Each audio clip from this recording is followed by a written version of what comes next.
Peut-on comparer la peinture contemporaine d'après-guerre à une danse? À l'époque atomique, on rencontre Jackson Pollock. S'il laisse parler la peinture par elle-même, c'est comme en danse par son poids, le balancement du bras sans cesse en mouvement.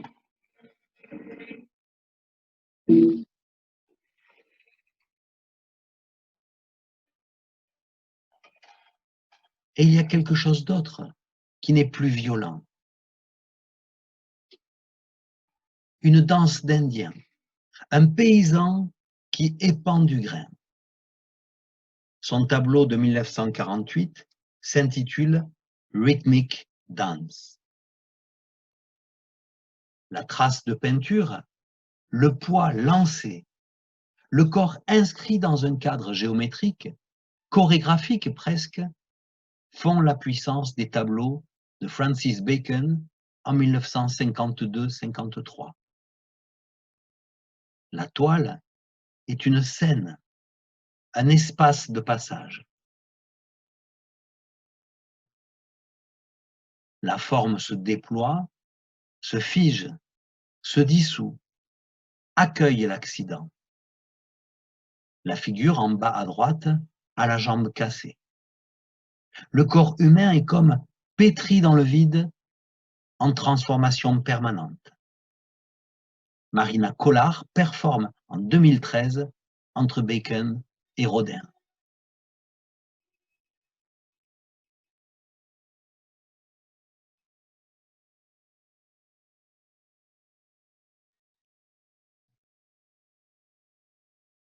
Le théâtre total d'Alvin Nicolai décentralise la conception du mouvement. Il est héritier de Laban, des idées d'Einstein. Il dit que tout point du corps peut devenir centre de gravité. Les corps qu'il habille lui-même en objets dansants non identifiés avancent comme des compagnons de la mécanique universelle. Nicolai cherche à développer l'inventivité de ses élèves. La création chorégraphique, c'est la métaphore de l'espace-temps en reformulation permanente et l'humain et son associé. La bascule dans l'art contemporain s'accomplit avec Merce Cunningham. D'abord soliste chez Martha Graham, il rompt avec la narration traditionnelle. Il dit « Le mouvement est expression au-delà de toute intention. Si le danseur danse, tout est là. » Sur scène, l'aléatoire, la simultanéité, qu'il avait expérimenté au Black Mountain College en 1952.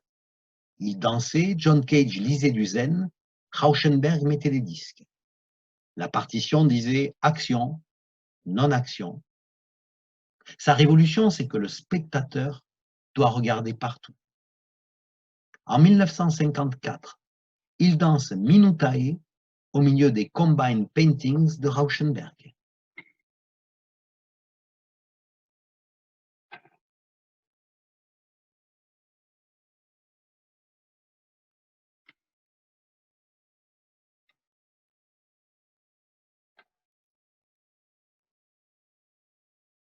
Et Raoul Rauschenberg va réaliser 7 affiches à l'égyptienne en 1964. En 1968, c'est Jasper Johns qui conçoit ces gonflables à partir du grand verre de Marcel Duchamp pour la pièce Walking Around Time.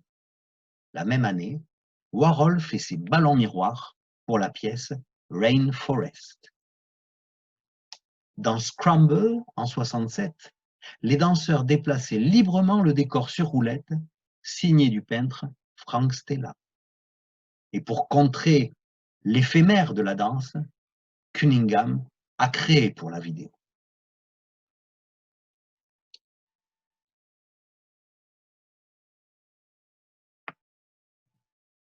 En France, le néoclassicisme a trouvé sa modernité avec Maurice Béjart. Sur la musique concrète de Pierre-Henry et Pierre Schaeffer, la messe pour le temps présent, par exemple, aspirait à un art grandiose, universel.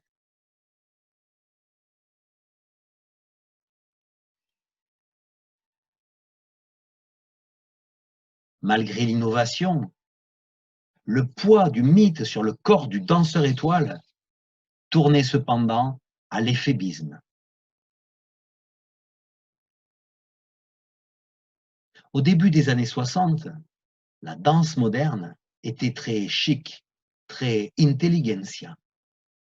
Martha Graham et compagnie, c'était une photo de Richard Avedon. Mais les vrais modernistes furent celles qui voulaient aller plus loin.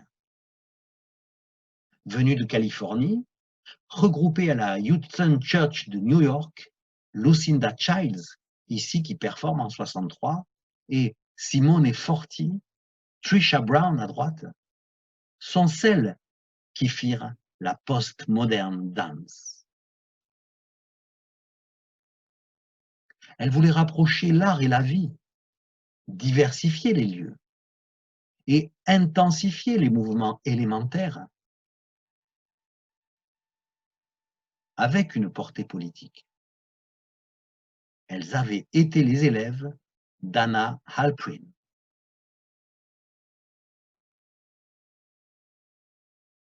Dans son Parades and Changes, en 1965, l'acte de se déshabiller devient une danse.